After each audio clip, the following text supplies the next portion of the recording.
Troops from Zimbabwe on patrol in Mozambique. The frontline states are in peril. Their economic arteries under threat from sabotage by South Africa. Tonight, This Week examines the price of sanctions in the corridor of power. Good evening. Over the last few months, it's become ever more clear that the frontline states in southern Africa really are in the firing line.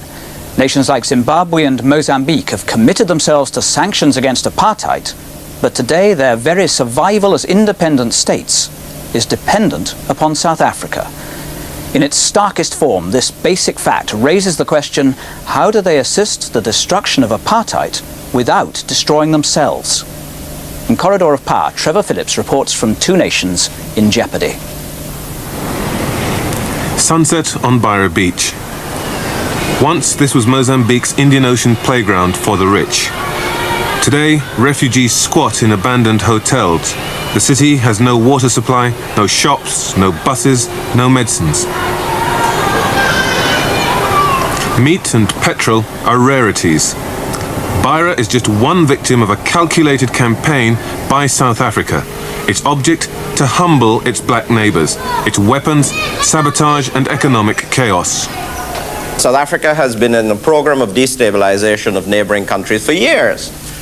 Between 1980 and 1984 alone, in the earlier part of the period, the cost of that destabilization was something like $10 billion, 1/3 of the total export earnings of all of those 9 countries. So this is a massive program designed to keep those countries in a position of economic and, of course, political dependency on South Africa. We are suffering, and we are suffering a lot already, without a single measure of sanctions being imposed against South Africa.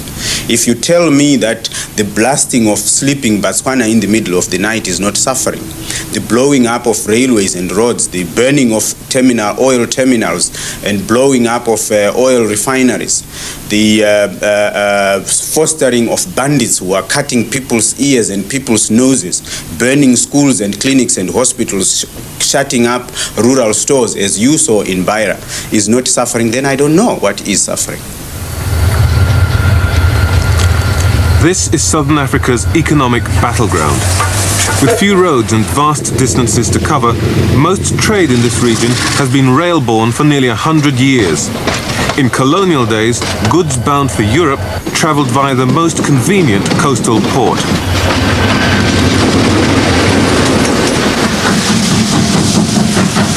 Landlocked Zimbabwe and Zambia tended to use Mozambique, but in the past 10 years, their trade has been deliberately channeled into South Africa's ports.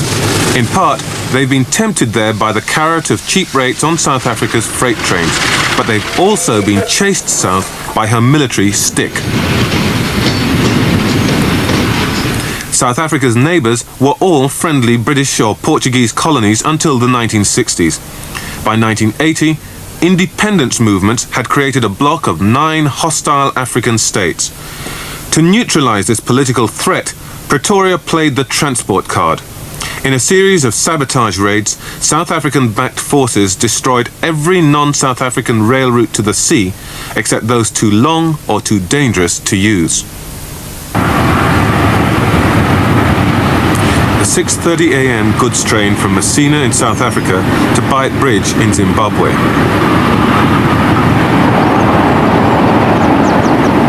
The trains that cross this bridge carry more than 3/4 of all Zimbabwe's trade with the outside world. Beira Bridge is by far and away the country's most important trading link, and it's kept open only if the South Africans want it open.